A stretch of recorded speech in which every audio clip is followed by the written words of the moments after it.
네. 내 생전 하루 종일 설교한 적은 처음입니다. 네.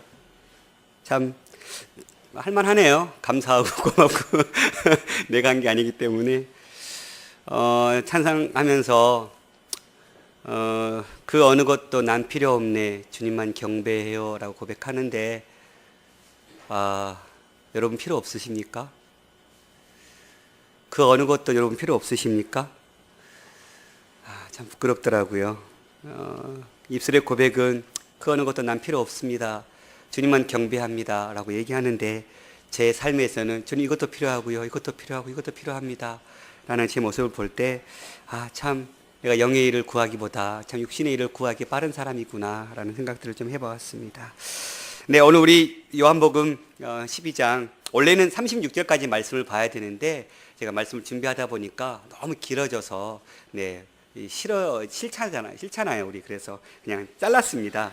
뚝 잘라서 짧게 좀 보면서, 그러나 말씀의 깊이 있는 좀 의미들을 좀 생각해 봤으면 좋겠습니다. 본문에서는 예루살렘에 입성하고 난 이후에 처음 벌어진 사건입니다. 예루살렘에 입성할 때 흥분된 환영과 그 열광적인 분위기가 아직 남아있는 상태입니다. 그때에 오늘 본문 속에 있는 우리가 알고 있는 유명한 말씀이 담겨져 있는데, 그것은 한 아래 미랄이라는 것입니다. 이 말씀은 어떤 요청에 대한 대답으로 나온 말씀입니다. 그 요청은 바로 헬라인 몇 명에서 나온 것인데, 오늘 본문에 보면 이 헬라인을 20절에 보니까 명절에 예배하러 올라왔다라고 얘기하고 있습니다. 그러니까 이들은 단순히 헬라인들이 아니라 유대교로 개종한 헬라인으로 볼 수 있을 것 같습니다. 마치 고넬료 같은 사람들, 경건했던 그 헬라인들, 그런 것처럼 유대교로 개종한 헬라인들이 명절, 즉 유월절 예배를 드리기 위해 올라온 것이지요. 그리고 나사로를 살렸던 예수님의 소식을 들었던 것입니다. 그리고 주님을 만나고자 지금 저 앞에 나오고 있는 그런 상황인 것이지요.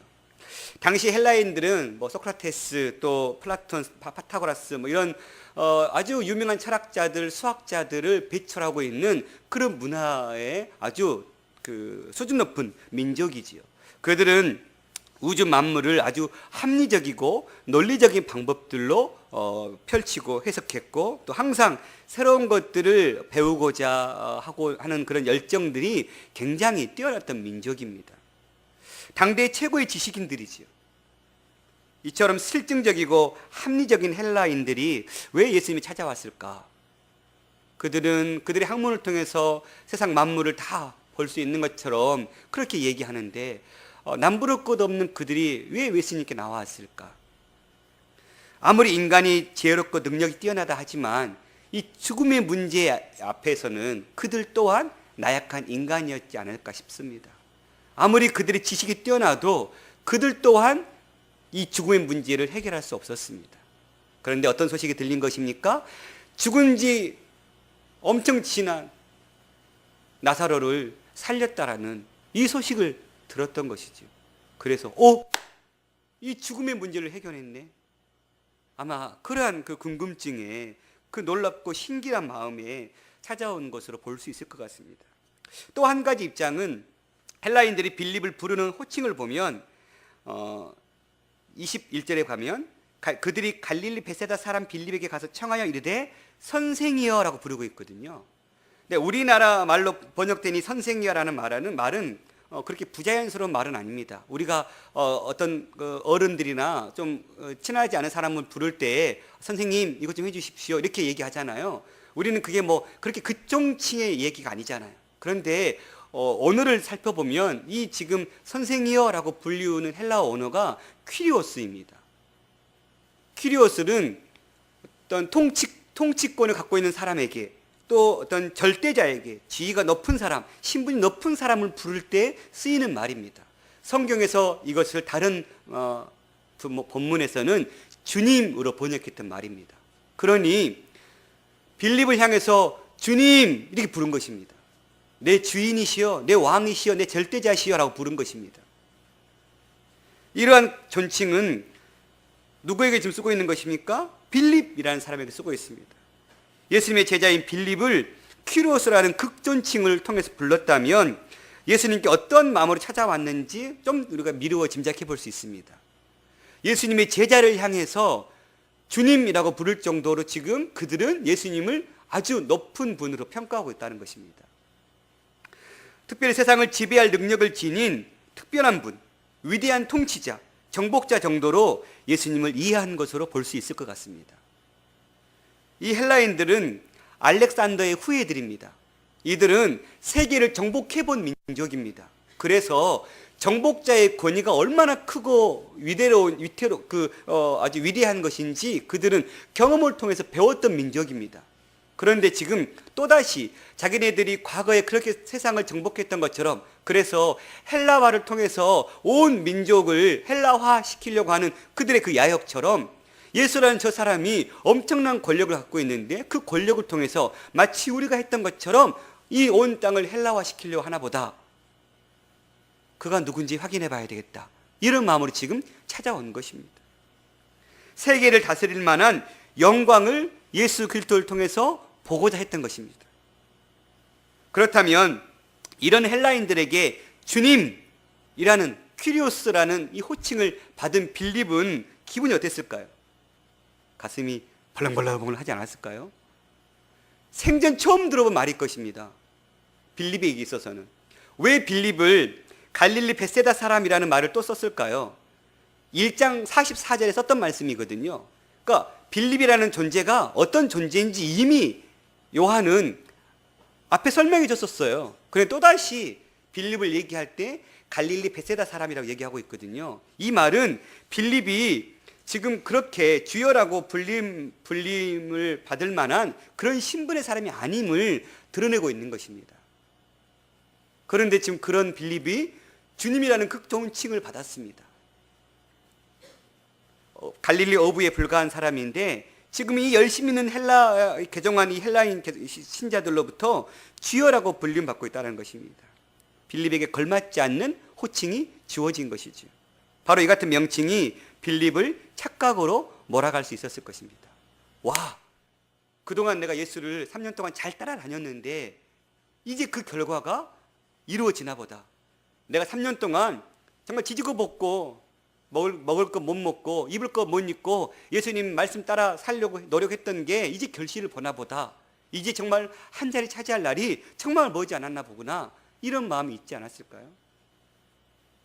정작 예수님은 이제 십자가에 달리시기를 며칠 앞두고 홀로 고난의 여정을 힘겹게 싸우면서 걸어가고 있는데 제자인 빌립은 지금 헛된 생각을 하고 있다는 것입니다. 빌립 이런 예화가 지난주 봤던 본문 말씀에 나와 또 있습니다. 어린 나귀가 예수님을 태우고 예루살렘에 입성했잖아요. 그거를 어떤 한 분이 이렇게 재미있게 그걸 썼더라고요. 어린 나귀가 예수님을 등에 업고 예루살렘을 향해서 돌아오는데 많은 사람들이 환영하거든요. 엄청난 인파가 다윗의 자손이여 우리를 구원하소서 막 외치거든요. 그때 나귀가 어떻게 생각했을까요? 내 날 평생 내 주인이 나를 구박하면서 밥 제대로 안 주고 새끼 나귀라고 맨날 엄마한테만 맛있는 거 주고 막 이랬던 나귀가, 근데 갑자기 자기를 막 환영하는 사람들이 오니까 내가 순식간에 위대한 어떤 금이라도 쓴 나귀처럼 돼버린 기분인 것입니다. 우리 이럴 때 참 많아요. 나귀가 환영받은 것입니까? 아니지요. 나귀를 등에 업은 예수 그리스도가 환영받은 것입니다. 그런데 마치 우리의 삶을 통해서 하나님이 역사하시고 우리의 삶 가운데 주님을 모시고 살기 때문에 우리가 하나님으로부터 너는 의로운 사람이야, 너는 내 자녀야 라는 이 칭함을 받는 우리 인생인데, 마치 내가 의로운 사람처럼, 내가 잘난 맛에, 내가 열심히 살아서, 내가 도덕적으로 완벽해서 하나님 마치 나를 죄인이 아닌 의인으로 부른 것처럼 착각할 때가 많다는 것입니다. 또 내가 주님을 등에 업고 주님의 일을 열심히 사역했어요. 그런데 정말 좋은 결과들이 맺어졌어요. 그런 일 많죠? 그런데 마치 주님을 등에 업고 주님을 의지해서 그 사역을 이뤘기 때문에 얻어진 결과인데, 마치 내가 그렇게 했던 것처럼, 마치 내 수고가 이 열매를 맺은 것처럼 우리는 너무너무 순간순간 착각하기 쉽다라는 것입니다. 아무쪼록 우리가 주님을 위해서 주의 사역들을 감당할 때에 더욱더 겸손하게 내가 왜 이 칭찬을 받아야 되는지, 이 칭찬은 내가 받아야 할 것이 아니고 온전히 하나님께 받아야 될 것들은 정말 철저하게 하나님께 다 다시금 돌려드리는 그런 지혜로운 삶을 살 수 있기를 바랍니다. 이 빌립과 헬라인들 모두 예수님에 대한, 또한 예수님의 마음에 대한 큰 오해 속에 있다는 것을 우리는 알 수 있습니다. 이들은 세상의 박수갈채 속에 있는 예수님을 보고자 했습니다. 이들은 세상을 통치하는 가장 높은 자리에 올라가시는 그 예수를 보고자 했습니다. 모든 사람이 우러러보고 모든 사람이 성공한 예수를 보고자 했습니다. 여러분은 왜 예수님을 보고자 하십니까? 여러분은 왜 예수님을 따르고자 하십니까? 우리의 믿음의 동기를 바라봤으면 좋겠습니다. 내가 예수님을 섬기려고 하는 이유, 내가 예수님을 따르려고 하는 이유, 빌립처럼 헬라인들처럼 뭔가 또 다른 큰 역사를 보기 위한 그런 마음들이라면, 아니면 하나님의 이름으로 좀 더 좋은 권세, 좀 더 좋은 물질, 좀 더 평화로운 삶을 누리기를 원한다면 그것은 우리가 그릇된 하나님을 붙들고 있는 것이죠. 하나님의 미랄의 이야기는 바로 이런 헬라인의 요청에 의해서 대답의 형식으로 나온 말씀입니다. 즉, 예수님 어떻게 뵐 수 있겠습니까? 라고 물었을 때 그거에 대한 대답을 예수님은 하나님의 미랄이 땅에 떨어져서 죽어야 된다, 이렇게 얘기하고 있는 것입니다. 예수님 만나고 싶어요. 하나님의 미랄이 땅에 떨어져 죽어야 돼. 이게 어떤 상관관계가 있을까요? 마치 예수님 만나고 싶어요. 멀리서 잘 오셨군요. 와, 참 오시느라 고생 많았습니다. 이렇게 답이 나와야 될 것 같은데 정말 전혀 생뚱맞은 그런 답을 하고 있는 것 같습니다. 동문서답의 답을 하고 있는 것 같습니다. 그런데 23절을 보십시오. 예수께 대답하여 이르시되 인자가 영광을 얻을 때가 왔다. 주님은 분명하게 이 헬라인들에 대한 대답을 해주고 계십니다. 헬라인들이 무엇을 위해 예수께 나왔는지, 제자들이 그들로부터 무슨 충동을 받고 있는지 예수께서는 아셨습니다. 헬라인들의 제자들이나 다 같이 예수 그리스도의 영광을 기대하고 있습니다. 그리고 그 영광에 덧입혀서 낙수 효과, 떨어지는 어떤 은혜들을 보고자 했던 것이죠. 그러나 예수님은 자신의 영광이 어떤 영광인지 분명하게 알려줍니다. 그것은 진정한 영광, 바로 십자가의 죽음의 영광인 것이죠. 예수님께서 세계 만민의 그리스도요, 인류를 구원하게 오신 분이시지만, 그러나 그 영광을 얻기 위해서는 십자가라는 이 삶을 걸어가야 함을, 그것이 진정한 영광임을 보여주고자 했던 것입니다. 24절입니다. 내가 진실로 너에게 이르노니 한 알의 미랄이 땅에 떨어져 죽지 아니하면 한 알 그대로 있고 죽으면 많은 열매를 맺느니라. 예수님께서 한 알의 미랄이 되어 땅에 떨어져 온전히 죽으심으로 인류 구원의 풍성한 열매를 맺을 수 있다고 지금 자신을 한 알의 밀로 비유해서 말씀하고 있는 것입니다. 땅에 떨어져 죽는 것은 예수님에 대한 가장 적절한 묘사인 것 같습니다. 땅에 떨어졌다는 것은 그분의 성육신을 얘기하는 거 있는 것이고, 그가 죽음을 얘기하고 있는 것은 십자가의 죽음을 얘기하고 있는 것입니다.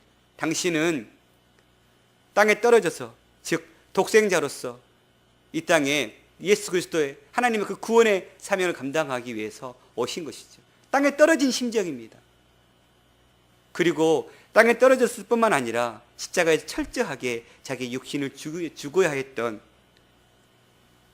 예수 그리스도는 미랄을 통해서 자신을 증거하고 있는 것입니다. 기독교는 이렇게 시작되었습니다. 떨어짐과 죽음으로. 25절 다 같이 한번 읽어볼까요? 자기의 생명을 사랑하는 자는 잃어버릴 것이요 이 세상에서 자기의 생명을 미워하는 자는 영생하도록 보존하리라. 여기서 자기의 생명을 사랑한다는 이 생명은 푸시케라는 단어로 쓰여져 있고요. 그리고 하반부에 영생이라는 말은 조에라는 단어로 쓰고 있습니다. 말 그대로 푸시케는 육적인 것이죠. 육적인 생명. 그리고 조에는 영적인 생명을 얘기하고 있습니다.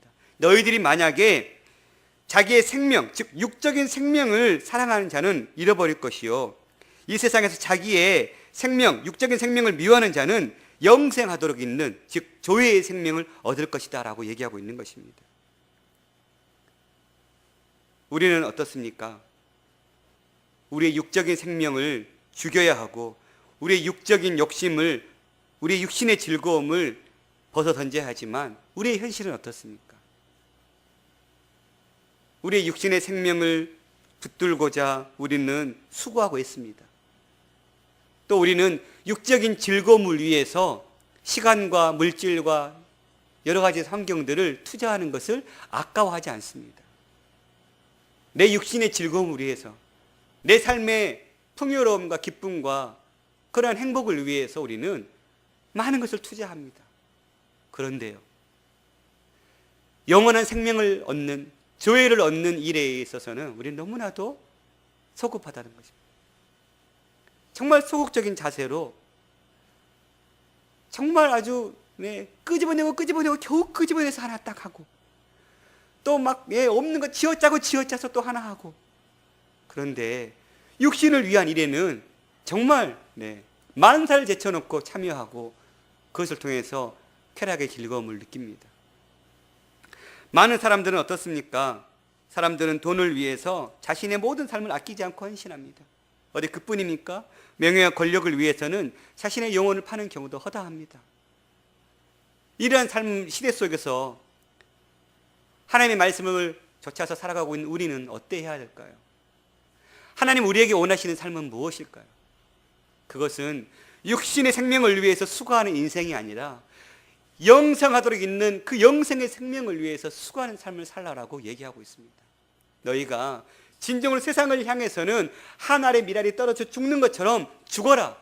그런데 죽으면 너희에게 진정한 영혼의 생명들이 솟아날 것이다 라고 얘기하고 있는 것입니다. 그러나 너희들이 세상의 헛된 것들을 붙들고 죽지 아니하면 너희들은 그것들을 통해서 결국은 너희들에게 주어진 것은 영원한 것이 아닌 일시적인 것을 붙들고 살아가다가 허망하게 사라져버리는 인생밖에 안 된다라고 분명하게 얘기하고 있다는 사실입니다. 또인들 청년 여러분, 예수님처럼 하나님의 썩는 밀이 되어서 풍성한 열매를 맺으려면 우리가 어떻게 해야 되겠습니까? 26절입니다. 사람이 나를 섬기려면 나를 따르라. 나 있는 곳에 나를 섬기는 자도 거기 있으리니 사람이 나를 섬기려면 내 아버지께서 그를 귀히 여기시리라. 주께서 우리에게 요구하시는 것은 무엇입니까? 예수님께서 가신 그 길을 따라가고 그 말씀에 순종한 삶을 살라라고 얘기하고 있는 것입니다. 즉 영생하도록 있는 삶을 선택하는 삶을 살아가라는 것입니다. 예수님처럼 한 알에 썩는 밀이 되는 고귀한 인생을 살라라고 얘기하고 있습니다. 근데 이거 쉽습니까? 눈물 나도록 어렵습니다. 입술의 고백은 정말 그 어떤 것도 필요 없습니다. 주님, 난 당신 하나만 있으면 됩니다 라고 얘기하기 쉽지만, 그러나 우리의 많은 삶 가운데서는 주님의 자리에 세상의 수많은 것들을 채워놓고 못 채워서 안달날 때가 참 많다라는 것입니다. 십자가의 길을 걸어가기보다는 영광의 길을 걸어가기 위한 우리의 삶의 선택이 너무 많다라는 것입니다.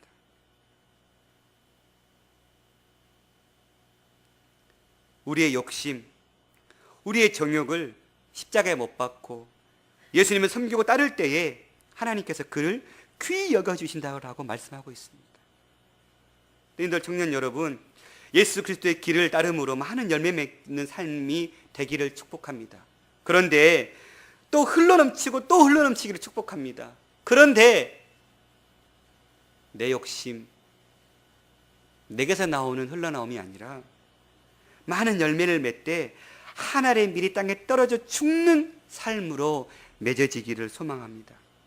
영생하도록 생명을 보존하되 이기적으로 자기 것만 챙기는 방식이 아니라 자기의 생명을 미워하는 방식으로 하라고 주님은 말씀하고 있다는 사실입니다.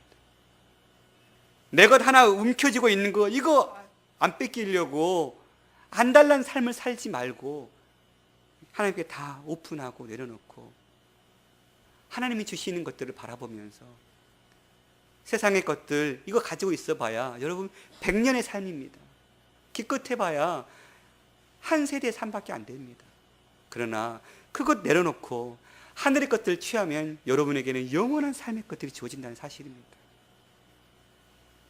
26절에 나를 섬기려면 나를 따르라고 했는데 네 따르다란 말은 본문에 보니까 아콜루데오라는 말입니다. 근데 이 말은 길이라는 단어가 숨어져 있습니다. 그러니까 이 아콜루데오 말은 같은 길 위를 가다 이런 뜻으로 해석할 수 있습니다. 그런데 이 동행한다는 말이죠. 그런데 동등되게 걸어간다는 뜻보다는 수행원으로 가는 것 같은 그런 말입니다. 무슨 말이죠? 우리가 어떤 연예인을 수행할 때 그 뒤를 쫄쫄 따라다니죠. 그가 가고자 하는 대로 가죠. 그런데 우리는 어떻습니까? 여러분, 예수님께서 예수님을 앞에 두고 바로 딱 달라붙어서 그분이 가시는 대로, 가고자 하신 대로 순종하면서 가십니까? 아니죠. 잠깐만. 내 뒤로. 지금 따라오세요. 잘 따라오세요. 좀 험날 거예요. 내가 좀, 술 한잔 마실 거고, 내가 좀 세상 좀 즐길 거거든요. 아찔하실 거예요.